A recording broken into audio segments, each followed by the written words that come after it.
All right, shalom, shalom. First and foremost, I want to say, Kol Haloyim La Yahweh Bahashem Yahweh Shai Bahashem Chakodash. All praise to Yahweh Bahashem Yahweh Shai Bahashem Chakodash. Double honors to the apostles and elders of Great Mills on who rule well and teach well, where I learned this truth from.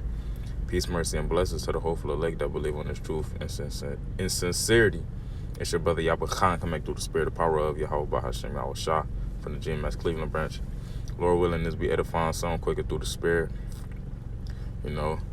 because, we know that we at the end of wickedness, the end of Esau, Edom, the so-called white man's rulership, his heaven, which is hell, for everybody else, specifically the nation of Israel, and even more specifically the elect of the nation of Israel. And knowing that we at the end of this time period, where wickedness is reigning, that is synonymous with destruction, because, matter of fact, open up with this real quick. 2nd Ezra, the 4th chapter. Brothers pulled this last night in the live stream through the spirit. With the 2nd Ezra, chapter 4, and verse 28. But as concerning the things whereof thou askest me, I will tell thee, for the evil is sown, but the destruction thereof is not yet come. So we see wickedness. We see it at an all-time high, and judgment is at an all-time high as well, You got a lot of things that's so-called breaking history or making history, whether it be the dollar collapsing, prices, whether it be crime rates, all things. We see it all reaching its height. So, and it's all because evil is sown. But it says, but the destruction thereof is not yet come. So this evil that we see, it has an end. It has an end. The end has not come yet, though.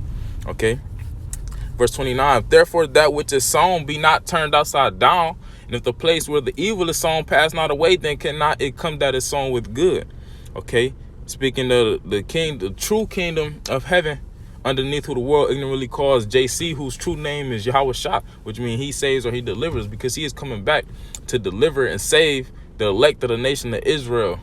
The true Israelites, so-called Negroes, Latinos, Native and Seminole Indians, the remnant who will come back to acknowledging our power and having faith in our power, and to do those things, you just take me back to Matthew the 6th chapter. You must be invested in the spirit, investing on what's to come, being focused on what's to come. And if you are focused on what's to come, you're gonna focus on how can you grow, how do you stay locked in with Yahweh B'Hashem Yahweh Shah. But it's Matthew chapter 6 and verse 19. Lay not up for yourselves treasures upon earth. It says, where moth and rust doth corrupt, and where thieves break through and steal. Because the things that these people invest in, whether it be cars, which need to get tune-ups every now and then. You got to get new tires, and they get rusty.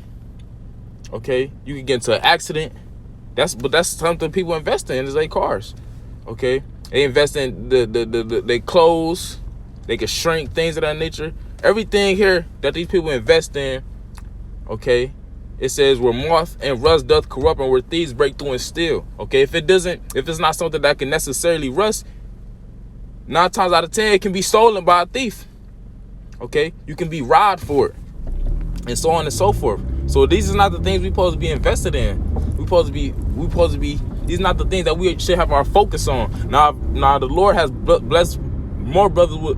The Lord has blessed some brothers with more wiggle room than others, so to speak. Meaning financially and things of that nature. But those brothers who have been blessed a little more, who have a little more wiggle room, they not focused on those things. They vexed. They wanted the king to come just like the next brother and the last brother. But verse 20, it says, but lay up for yourselves treasures in heaven. Which heaven is speaking of rulership for the nation of Israel. That's what we should be focused on. And the rulership starts with us having this truth.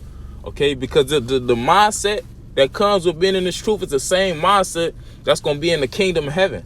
That's going to be in our kingdom when Yahweh Shah returns. Okay, but it says, but lay up for yourselves treasures in heaven. So that's what we should be investing in. And we invest in that through reading, studying, praying to the Lord first and foremost, building our relationship with Yahweh Bashim Yahushua, and building our relationship with the brothers as well. You know, because Lord willing, if we have the elect, we all will be ruling, okay, underneath Yahweh Shah and King David, of course.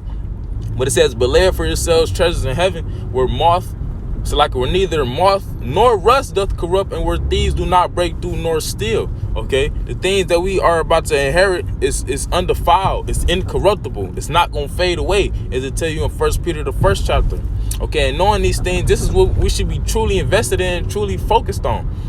Because as it tell you in verse 21, for where your treasure is, there will your heart be also. You see, meaning your mind. Okay, what you are looking forward to, that's what you're gonna be focused on. You looking forward to running up a bag, as Jake like to say in the world. If you looking forward to having all the hoes, okay, then that's what your mind gonna be focused on. That's what you're gonna be giving all your energy to. But if you looking forward to salvation, pleasing Yahweh Bashim Yahushua, okay, that's what you're gonna be focused on. And when you focus on something, you're gonna do what you can to obtain that goal. Okay, you're gonna be dedicated, you know. So if our treasures is in the heaven, okay, and our rulership was to come, that's what we're gonna be focused on. Okay, let's go from there to Colossians chapter 3 verse 1. Okay, it says, if ye then be risen with Hamashiach, seek those things which are above, where Hamashiach sitteth on the right hand of the Most High. Okay, and what does it mean by if ye be risen with Hamashiach? Because once we woke up to this truth, it was as if we died to the old way of so-called life that we used to live. Okay, we no longer do those things. We no longer be around the same people. Okay, we have become new creatures, as the scriptures say. We have learned about a whole new doctrine, which is the doctrine of life. Okay, so it says, if ye then be risen with Hamashiach, seek those things which are above, where Hamashiach sitteth on the right hand of the Most High. Set your affection on things above, not on things on the earth. Let's go into the word affection. Okay,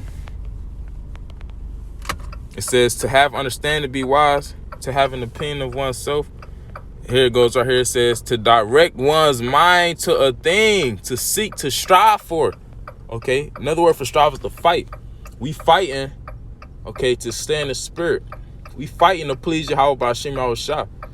Okay, with all this wickedness around us, all these things that vex us, all these things that try to hinder us and stop us from being in the spirit. You got Esau Edom conjuring up all these demons, having all these rituals, and he is going even harder. So we must be going even harder. Okay, it says to direct one's mind to a thing, to seek, to strive for, to seek one's entrance or advantage. So if you're interested in being delivered, it's going to show forth through your actions, okay, through your focus, okay. So let's read that again. Colossians 3 and 2, set your affection on things above, okay. Direct your mind to the things that's to come, not the things that we see, because the things we see are temporal, as it tell you in 2 Corinthians the 4th chapter, okay. It says, set your affection on things above, not on things on the earth. For ye are dead. You see, we are dead to the world. Okay. Meaning these things shouldn't be mattering to us, because we don't matter to these things ultimately. Okay. It says, for ye are dead, and your life is hid with Hamashiach in the Most High. When Hamashiach, who is our life, shall appear, then shall ye appear also with him in glory. Okay. That's when we're going to start to live, when Yahweh Shah returns. Because as of right now, we are surviving, you know. And truth be told, it's a lot here. You know, as the scripture as I just read, for ye are dead. Okay, we are dead to the world. Our life don't start until Yahweh shall return. You know, and Lord willing, we be of the elect. You know, but you know how to reach my destination. That was pretty much it. You know, it's just a matter of where's our treasures at. You know, for where your treasure is, there will your heart be also. The things that we focused on is gonna show. You know.